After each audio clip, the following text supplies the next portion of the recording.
안녕하세요. 오늘도 사연 살롱을 찾아주셔서 감사합니다. 환갑을 앞둔 여성이에요. 신은 인간이 감당할 수 있는 시련만 주신다고 했던가요? 한때는 제게 닥친 불행이 너무도 가혹해서 신이 나를 버린 게 아닐까 생각했던 적이 있어요. 사는 게 지옥이란 말이 실감날 정도로 제 인생은 온통 상처투성이었거든요. 하지만 죽을 힘을 다해 그 시간들을 버티고 나니 이렇게 생각하지도 못했던 행복을 누리게 됐네요. 그래서 인생은 한 번쯤 살아볼 만한 가치가 있는 건지도 모르겠어요. 그럼 지금부터 눈물겨운 저의 인생 사연을 얘기해 볼게요. 저희 아버지는 육군 장교였어요. 그래서 어릴 적 저희 남배는 군대식 교육을 받으며 자라야 했어요. 오와 열을 맞추고 연대 의식을 통해 공동체 정신을 익히면서 말이죠. 무뚝뚝하고 근엄하신 아버지 밑에서 혹독한 교육을 받고 자라서 그런가 우리 남매는 종종 우애를 뛰어넘는 전후에도 느꼈던 것 같아요. 우리 집이었기에 가능한 일이었죠. 하지만 남매 사이가 너무 좋아서 하늘이 샘을 낸 탓일까요? 남동생이 15살 여름 물놀이를 다녀와서는 시름시름 앓더니 날도 밝기 전에 세상을 떠났지 뭐예요. 갑작스런 아들의 죽음에 어머니는 정신줄을 놓으셨고 그렇게 단단해 보이던 아버지도 술 없이는 하루도 버틸 수 없는 지경에 이르고 말았어요.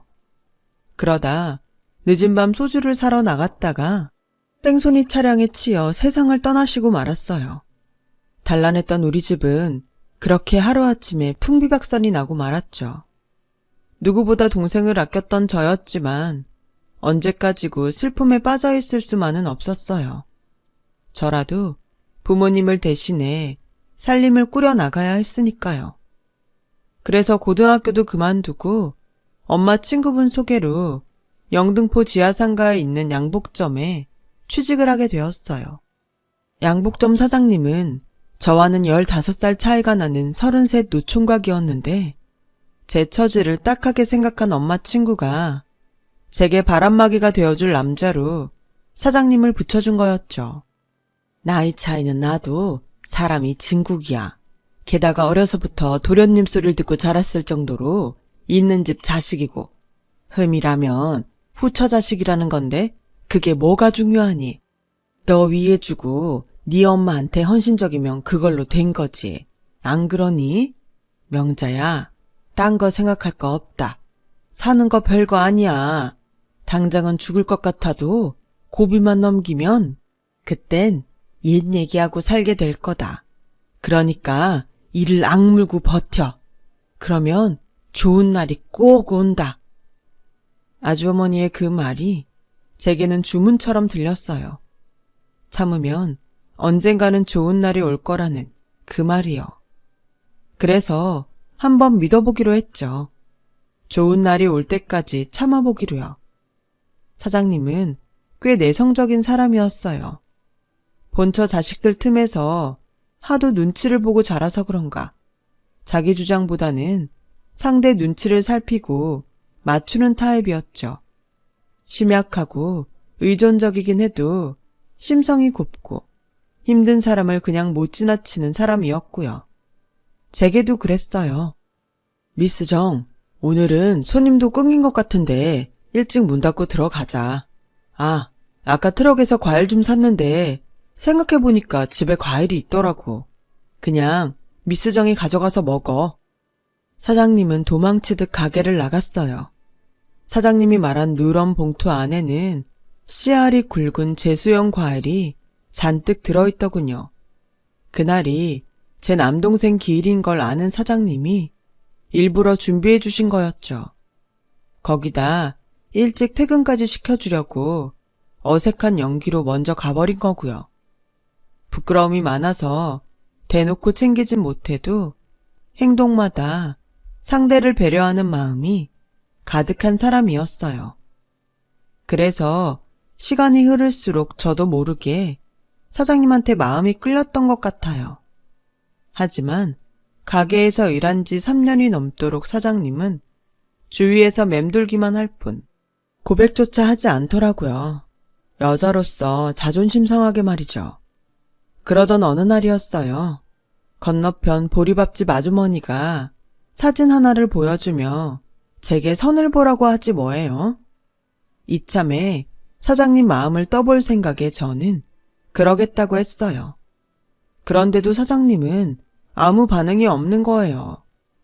며칠 뒤 맞선 날이 되었고 얼떨결에 맞선을 보게 된 저는 잔뜩 긴장한 채 약속 장소를 향했어요. 그렇게 난생 처음 맞선을 보게 됐는데 상대 남자가 대뜸 묻더라고요.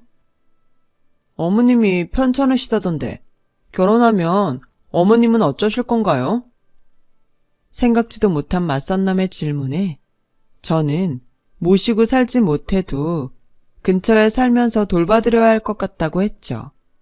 그랬더니 표정이 확 바뀌더군요.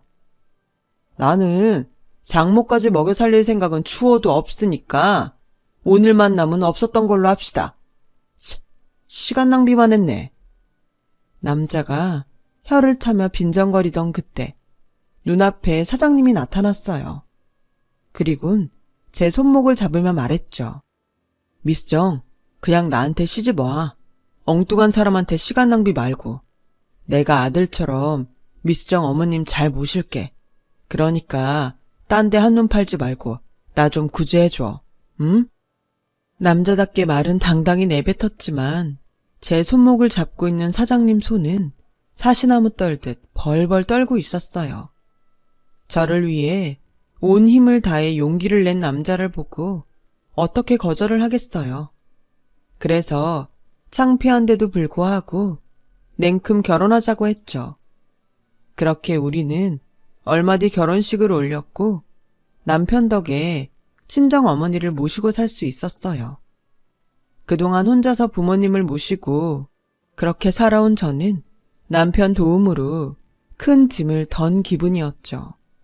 거기다 결혼한 지 1년 만에 딸아이를 출산하면서 여자로서 누릴 수 있는 모든 행복을 다 누릴 수 있었어요.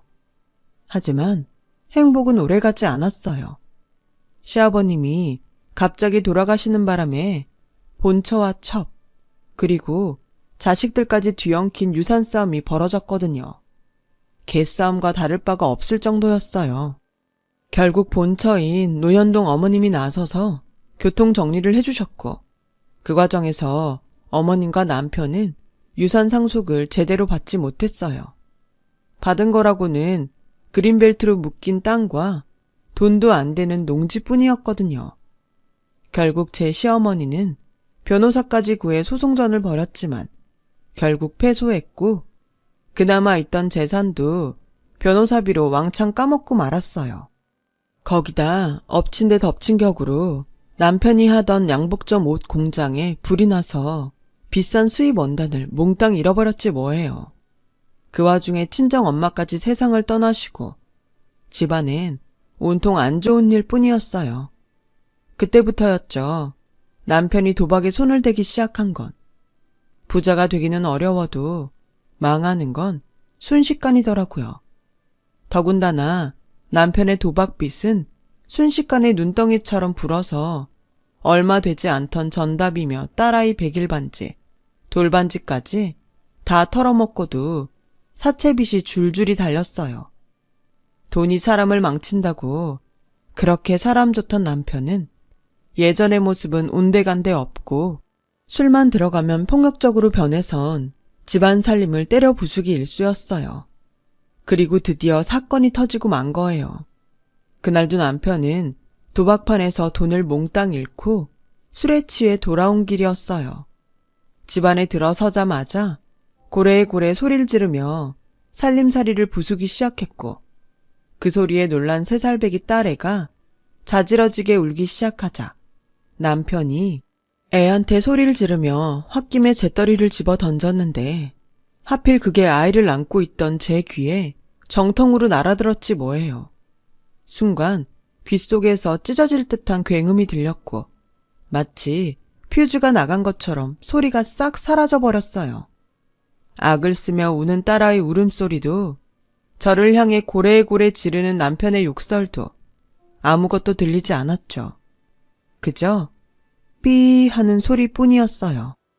남편은 제가 빤히 쳐다보면서도 아무 대꾸를 하지 않자 죽일 듯 노려보며 다가왔어요. 그 모습에 순간 저는 남편을 피해 딸애를 데리고 이 집에서 도망쳐야겠다는 생각뿐이었어요. 그래서 딸애를 안은 채 남편을 피해 밖으로 달려나가는데 순간 몸이 한쪽으로 쏠리면서 정신을 잃었어요. 눈을 떠보니 병원이었죠. 병상을 지키던 시어머니와 남편은 저와 눈이 마주치자 도둑질하다 들킨 사람들처럼 화들짝 놀랐어요. 그리고는 제게 다가와 뭐라고 하는데 글쎄 소리가 들리지 않는 거예요. 입만 뻥긋뻥긋 하는 것 같더라고요. 제가 반응이 없자 어머님은 그제야 제 상태가 이상하다는 걸 알았는지 자리에 풀썩 주저앉더라고요. 남편은 하얗게 질린 얼굴로 눈물이 그렁한 눈으로 절 바라보았어요. 그때 의사 선생님이 다가와 보드판에 글로 써가며 제 상태를 알려주었어요. 이런저런 복잡한 얘기였지만 제 눈에 선명하게 들어온 건 하나였어요. 청각 기능 상실, 회생 불가. 순간 눈앞이 캄캄하더라고요. 30도 안 된 나이에 청각 장애라니요. 게다가 고칠 수 없다니. 당장 딸아이가 걱정됐어요. 귀도 들리지 않는데 아이를 어떻게 키워야 하나 하고 걱정이었거든요. 이제 막 말하는 재미를 붙여가던 딸아이의 제잘거리는 목소리도 더 이상 들을 수 없다고 생각하니 미칠 것 같더라고요. 그래서 날 이렇게 만든 남편한테 달려들었어요.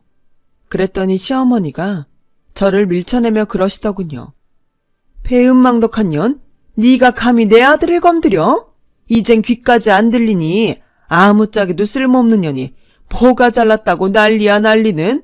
차라리 잘 됐다. 이참에 둘이 갈라서라. 네가 내 아들 옆에 있어봤자 짐밖에 더 되겠니?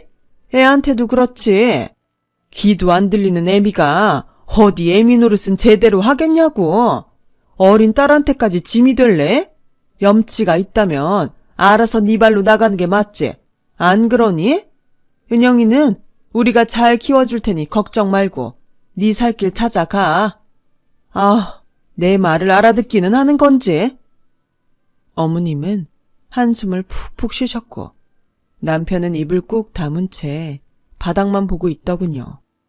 그 모습을 보니 남편이 애처롭게 보였어요. 그 사이 늙기도 많이 늙었고 너무도 초췌하게 변해서 예전에 번듯하고 깔끔하던 도련님 이미지는 어디서도 찾아볼 수 없었거든요. 왠지 반짝거리던 사람이 나를 만나 이렇게 형편없게 변해버린 것 같아서 미안한 마음까지 들더라고요. 그래, 엄마랍시고 귀도 안 들리는 내가 딸애를 데리고 살기보단 돈 있는 시어머니 편에 맡기는 게 아이한테도 좋을지 몰라. 내 마음 편하자고 애 미래를 뺏을 수는 없는 거니까.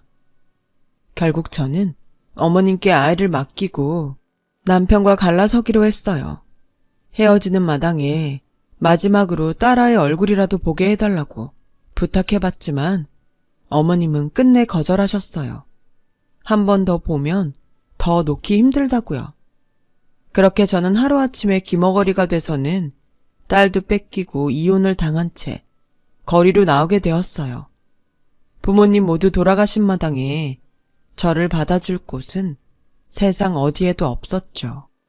시어머님이 위자료라고 주신 얼마간의 돈으로 여인 속에 들어간 저는 현실을 잊고 싶어서 미친 듯이 술을 마셨어요. 이대로 정신을 잃고 콱 죽어버렸으면 좋겠다고 생각하면서요.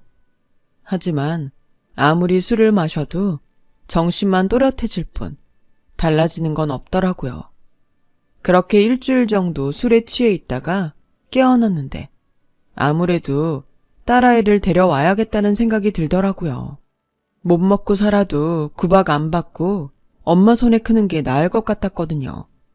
그래서 남편 집으로 찾아갔는데 글쎄 이미 이사를 가고 없지 뭐예요. 그건 시어머니도 마찬가지였어요. 시어머니의 꼬임에 빠져 내 자식을 버리고 나오다니 내가 미친년이었죠. 그래도 혹시 몰라서 시댁 근처 식당에 일자리를 잡곤 시어머니나 남편이 오지 않을까 기다렸어요. 하지만 1년이 지나고 2년이 지나도 그들은 돌아오지 않았죠. 식당에서 숙식하면서 월급을 꼬박꼬박 모은 덕에 3년쯤 지나고는 제 힘으로 떡볶이 포장마차를 차릴 수 있었어요. 국민학교 앞에 자리를 잡고 본격적으로 장사를 하게 되었죠. 아침나절에 그날 장사할 재료를 손질해 두었다 아이들 방과 시간이 되면 본격적으로 장사를 시작했어요. 포장마차도 목이 좋아야 장사도 잘 되는 법이라서 좋은 자리를 선점하려면 남들보다 일찍 나와야 했어요. 그래서 채소나 그 밖의 재료가 떨어지면 꼼짝없이 발이 묶여서 난감하곤 했는데 식당 일 할 때부터 알고 지내던 채소 트럭 사장님이 직접 배달을 와주어서 한시름 놓을 수 있었어요. 그날도 대파가 떨어져서 채소 트럭을 찾아갔는데 글쎄 보조석에 웬 사내아이가 잠들어 있는 거예요. 한 7살쯤 됐을 법한 아이였어요. 새우처럼 쭈그려서 잠든 모습을 보니 어쩜 그리 마음이 짠하던지 마치 제 딸아이를 보는 것 같았어요. 내 딸도 지금쯤이면 유치원에 갈 나이가 됐겠다 싶더라고요. 그래서 또래인 사내 아이한테 정을 주게 되었던 것 같아요. 이혼 후 혼자 아들을 키우던 채소트럭 사장님은 종종 제 포장마차 옆에 트럭을 세워두고는 은행 일이나 관공서 일을 처리하러 가곤 했어요. 그럴 때마다 저는 트럭에 혼자 남아있는 아이를 불러다가 떡볶이도 먹이고 간식도 챙겨주곤 했고요. 어린애가 엄마 정이 그리웠는지 저를 곧잘 따르더라고요. 그렇다 보니 아이로 인해 저와 채소트럭 사장님은 가까워지게 됐어요. 쉬는 날엔 저희 집에 와서 남자 손이 필요한 것들을 손봐주시기도 하고 저는 두 사람이 먹을 밑반찬을 만들어주곤 했죠. 그리고는 얼마 뒤부터 살림을 합쳐서 살게 되었어요. 둘 다 한 번 실패한 경험이 있어서 그런가 결혼식은 따로 하지 않았고 아이가 혼란스럽지 않게 엄마라는 호칭도 강요하지 않았어요. 그렇게 우리는 가족이 되어갔어요. 귀도 들리지 않는 저를 위해 자신이 엄마의 귀가 되어주겠다는 고마운 아들 덕분에 저는 오랜만에 사는 재미를 느낄 수 있었어요. 아들은 수업 시간이 끝나면 어김없이 떡볶이 포장마차로 와 귀가 안 들리는 저를 대신해 주문을 받아주곤 했어요. 시키지 않아도 지가 알아서 척척 해주는데 그렇게 예쁠 수가 없었죠. 게다가 공부도 곧 잘해서 따로 학원을 보내지 않았는데도 수학 경시대회에서 상도 타오고 성적도 늘 올수였어요. 웃고 살 일이 없을 줄 알았던 내 인생이 아들 덕분에 풍요로워질 줄 누가 알았겠어요. 내가 이 아이를 통해 기쁨을 느끼는 것처럼 누군가도 내 딸을 통해 삶의 기쁨을 누릴 수 있기를 바랄 뿐이었죠. 그렇게 될 수만 있다면 제 인생이 헛되진 않을 것 같았어요. 아들이 중학교에 들어갈 무렵 저는 떡볶이 포장마차를 그만두고 교회에 고깃집을 차렸어요. 남편이 카운터를 맡고 제가 직접 찬물을 맡아 반찬을 만들었어요. 육부장과 냉면장까지 따로 둬서 고기와 냉면의 품질을 높이는 데 신경을 썼더니 손님들이 먼저 알아봐 주더라고요. 덕분에 매출이 꾸준히 올라서 2년도 안 돼 분점을 2개나 더 내게 되었어요. 하지만 돈 버는 재미에 빠지기가 무섭게 생각지도 못한 일이 벌어졌지 뭐예요. 네? 경원이 친모가 찾아왔다고요? 아들의 친모가 찾아온 거였어요. 미국에 살고 있다는 그녀는 아들을 미국으로 데리고 가겠다더군요. 남편은 길길이 날뛰며 말도 안 되는 소리 하지 말라며 전 부인을 가게에서 쫓아냈어요. 하지만 그런다고 이 일이 없던 일로 끝나는 게 아니었기에 저는 내심 초조한 상태였죠. 그런데 아들 녀석이 그런 제게 와서 이러는 거예요. 엄마, 제가 떠난다고 엄마랑 내가 모자 사이가 아닌 건 아니잖아요. 그래서 말인데요. 저 미국에 갈게요. 남들은 돈 주고도 유학을 가는데 돈 한 푼 안 들이고 갈 수 있는 기회를 왜 놓쳐요? 4, 5년 정도 유학 보낸 셈 치시고 마음 놓고 편히 보내주세요. 스펙 제대로 쌓고 와서 제가 엄마 잘 모실게요. 아들의 그 말에 안심이 됐어요. 그래, 뺏기는 것도 아니고 내 새끼 공부하러 간다 생각하면 되는 걸 뭐하러 속을 끓여. 그래서 남편한테 좋게 보내주자고 했어요. 처음엔 강하게 반대하던 남편도 아들의 마음을 전해 듣고는 더는 반대를 안 하더라고요. 그렇게 아들을 친모와 함께 미국으로 보낸 저는 한동안 상실감에 가슴이 텅 빈 것 같았어요. 지난 10년 가까이 내 인생을 지탱해준 버팀목이 사라졌으니 왜 안 그렇겠어요? 사람 마음이 참 간사하다고 아들이 친모 곁으로 가자 문득 제 딸이 생각나더라고요. 살아있으면 어떻게든 만날 수 있을 거라고 믿고는 있지만 그렇다고 손 놓고 있을 수만은 없어서 경찰에 DNA 등록을 해두고 왔어요. 언제라도 내 딸이 나를 찾는다면 만날 수 있도록 말이죠. 아들이 미국으로 간 후 저만큼이나 남편도 마음을 잡지 못했어요.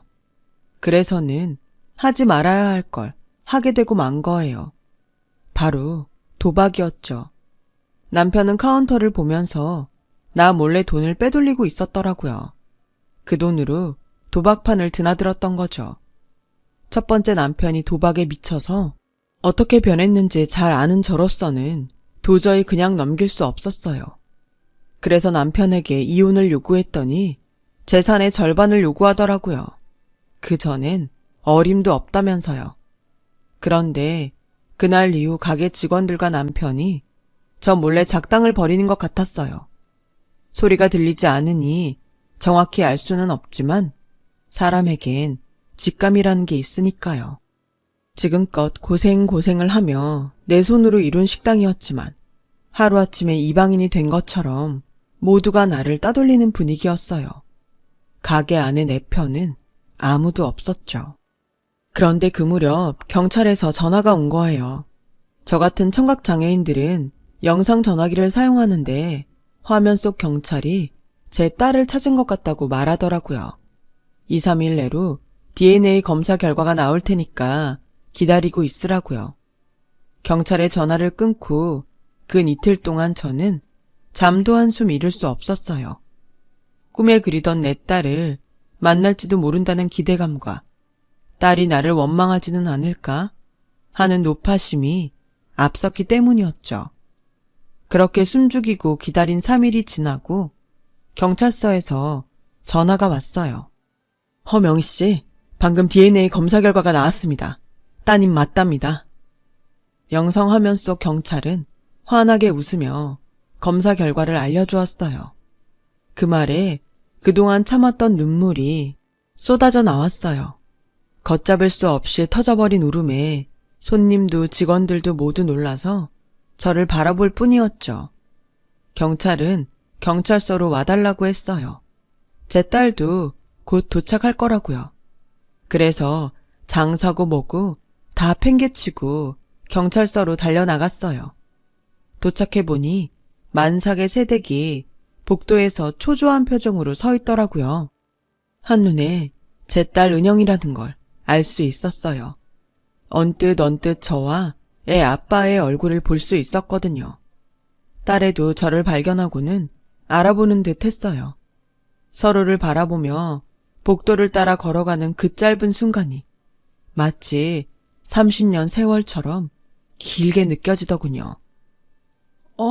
엄마? 엄마 맞죠? 그쵸? 엄마!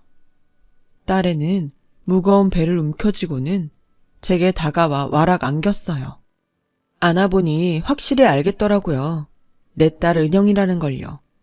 우리 모녀는 떨어져 지낸 시간이 길었던 만큼 한참을 부둥켜 안고 서럽게 울었어요.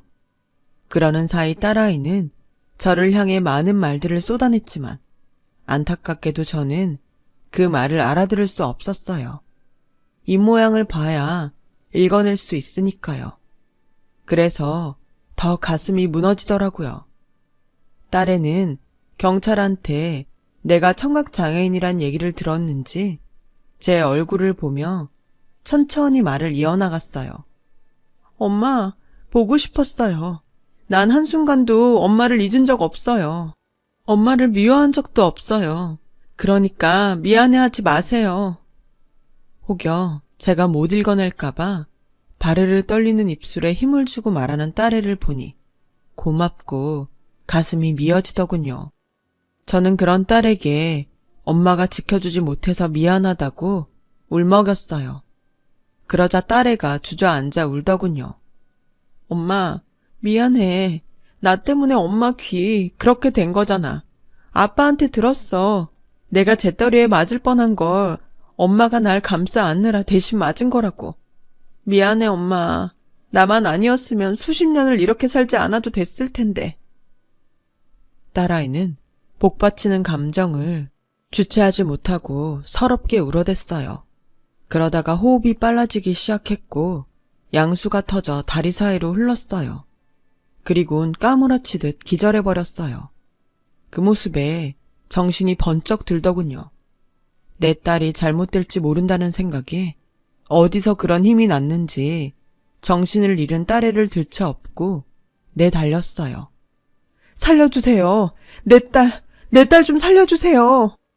미친년처럼 딸애를 업고 소리친 바람에 경찰들이 달려나와 나와 딸애를 병원으로 이송해 주었어요.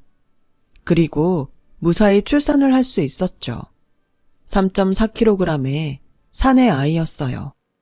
딸애는 출산을 하는 내내 내 손을 꼭 잡고는 엄마도 자기를 낳을 때 이렇게 힘들었냐며 낳아주셔서 감사하다고 하더군요. 그 말에 지난 세월의 서름이 눈 녹듯 사르르 녹는 것 같았어요. 딸의 출산 소식을 듣고 달려온 사위는 저를 향해 넙죽절을 하더군요. 넉살이 어찌나 좋은지 처음 만나는 저에게 장모님 해가면서 살갑게 구는데 참 예쁘더라고요. 이래서 사위 사랑은 장모라고 하나 봐요. 저는 딸아이 산후조리를 돕기 위해 짐을 챙겨 딸의 집으로 향했어요. 모처럼 엄마 노릇 좀 해볼 참이었죠. 그런데 이놈의 귀 때문에 오히려 내 딸과 손주를 위험에 빠뜨릴 뻔했지 뭐예요. 기저귀를 삶는 냄비를 가스불에 올려놓고는 애 목욕을 시키느라 하마터면 집에 불을 낼 뻔한 거예요. 방에서 딸애가 아무리 나를 불러도 저는 그 소리를 들을 수 없었죠. 결국 딸애가 기다시피 하며 방에서 나와 가스 차단기를 내렸다더군요.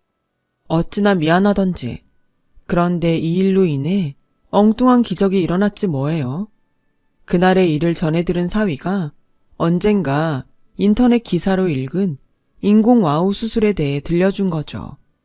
후천적 난척인 경우엔 인공와우를 통해 다시 소리를 들을 수도 있다더라고요. 사위는 혹시 모르니 당장 자기랑 병원에 가보자며 덜컥 예약부터 했어요. 그래서 며칠 뒤 사위와 병원을 찾았고 거기서 기적 같은 소식을 들었어요. 가능합니다. 왜 진작 안 오셨어요? 허명희 씨의 경우 일찍 오셨다면 적어도 10수년은 난청인으로 살지 않아도 됐을 텐데 의사인 제가 더 안타깝네요. 의사 선생님은 안타까워하면서 대신 자신이 책임지고 수술을 잘 해내겠다고 하셨어요. 그렇게 저는 번갯불에 콩 볶듯 바로 수술을 하게 되었어요. 물론 이전에 들었던 소리와 조금 달라서 이질적이긴 했지만 금세 적응이 됐어요. 잃었던 딸도 찾고 청각도 찾았으니 더 바랄 게 없을 정도였죠. 그런데 그 무렵 미국에 가 있던 아들한테 연락이 온 거예요. 아들은 영상 전화에 대고 제가 잘 알아듣도록 또박또박 말을 이어갔어요. 결혼할 사람이 생겼다며 상견례를 하자더라고요. 저는 일단 제 귀 상태를 알려야 할 것 같아서 알았다고 하곤 말을 이어가려는데 그때 아들이 화면 밖에 친모와 대화하는 소리가 들린 거예요. 어머? 지금 통화 중이야? 내 목소리 들어가서 어떡해? 상관없어. 이 여자 귀 안 들리잖아. 엄마, 한 3천만 먼저 달라고 해볼까? 며느리감이 앱에서 산부인과 다녀야 한다고 뻥치면 줄 것 같은데. 미국은 병원비 비싸다고 하면 돼. 그래도 3천이나 부르면 믿겠니? 300이면 모를까. 귀머거리지 바보는 아니잖아. 바보 맞아. 아빠랑 나랑 지금까지 자기를 이용해 먹는데도 15년을 속고 사는 것 좀 봐. 그게 바보 아니면 뭐겠어? 이참에 유산도 미리 땡겨달라 해볼까? 멍청해서 아마 줄걸? 세상에, 내가 그동안 인간이 아니라 괴물을 키웠네요. 어떻게 이런 개놈일 수가 있는 건지. 화면 밖에서 친모와 실컷 제 흉을 보던 아들이 다시 화면 안으로 돌아왔어요.